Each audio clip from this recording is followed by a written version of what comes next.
going on, everybody? Jarrett here with the Fans View Podcast, and I'm lucky enough to be here at Fagler MMA with the one and the only Quincy Evans Jr. First things first, Quincy, how you feeling, brother?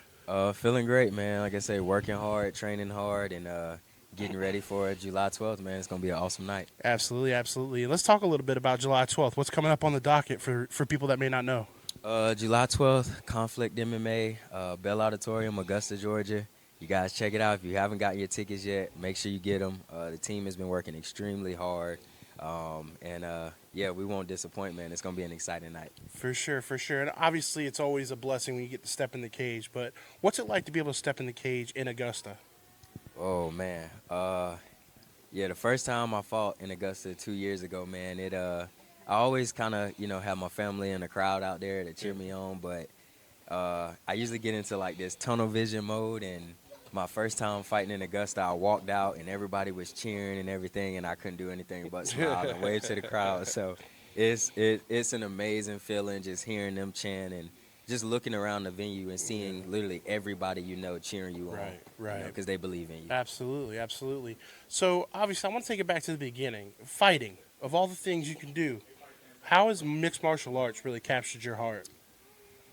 Man, it's a challenge. I started out wrestling, and I really loved wrestling in high school, and I did a year of club wrestling down at Georgia Southern before coming back, and which is how I actually met the Fagler family, through wrestling with Joel. Okay. And he told me, he was like, man, you're too young just to give it up. You're too young. Like, you got a warrior inside of you.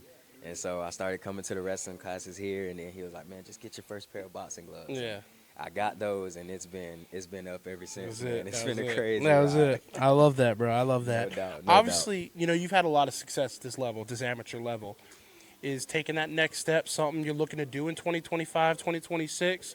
Is that on your radar yet?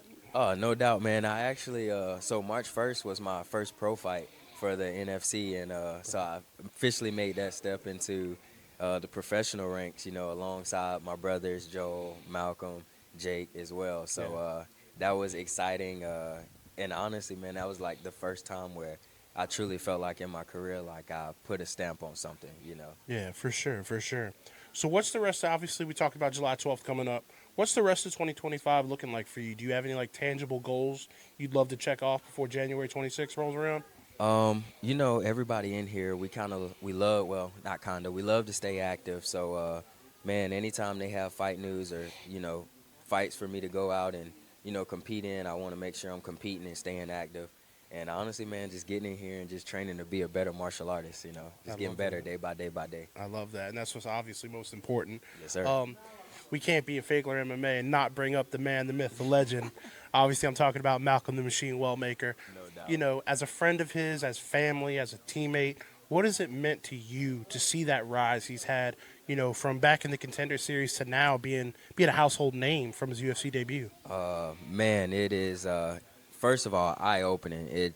And we all saw it coming, but, just to see him actually go through it and actually gain everything that he's earned has been amazing, man. And it lets us know, like, hey, you've got people here that have done it. You know what I mean? Like, you've got guys here who got the blueprint. They know how to do it. They know how to get it done. They've got the resources. And then he turns around and he gives those resources right back to us. Absolutely. He's one of the most giving people, if not the most giving person that I know on this earth, man. So For sure. It's been amazing just seeing him get everything that he's earned. For sure, for sure. And I can't find a person to say a bad word about him. No doubt. Other than maybe Simon or Brumhold. I don't think they're on his Christmas card list. But to wrap this thing up, Quincy, obviously this is the Fans View Podcast, so I'd love to ask people, what are you a fan of when you're not in the cage?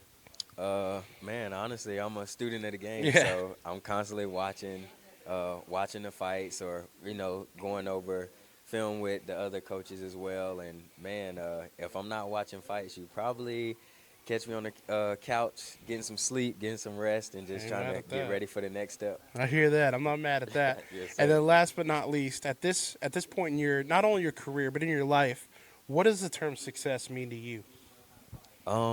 Honestly, man, it's just making my people proud, making sure that my people are proud, they're happy, and that they're taken care of. At the end of the day, when all the dust settled and everything is said, I just want to make sure that, the people that care about me and that ride hard for me and care for me, are taken care of. You know, I don't ask for anything for me. It's not for me. I put it in a post, honestly, like last week. Like, I've tried to do it for myself. It just doesn't work.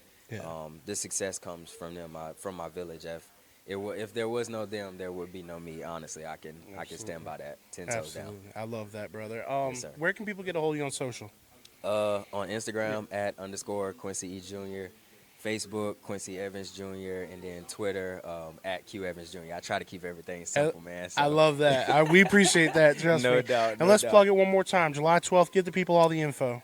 Yes, sir. July 12th, Augusta, Georgia, Conflict MMA at the Bell Auditorium, man. Get your tickets for me or one of the other fighters. Like I say, every year, this will be the 3rd year I fought in Augusta. Every year it's gotten better and better and better. The team is working extremely hard like we always do, and we're going to come out, we're going to put on a show for you all. So if you haven't got your tickets yet, get your tickets because you're not going to want to miss it. I love it. And a man once stood in the UFC octagon and said, Augusta, Georgia, stand up. So there's your opportunity. Yes, sir. Yes, sir. Before I let you out here, I got to ask, we got a prediction for next weekend? Oh, man. Knockout. Come I on, love man. it. He's going to put him out. He's going to put him out. Hey, we appreciate you, Quincy. Hopefully we can have you on again in the near future, Yes, brother. Yes, sir. Thank you. Appreciate it. you. You guys, don't forget, make sure to show Quincy some love. Get out there July 12th in Augusta. And most importantly, call your mom.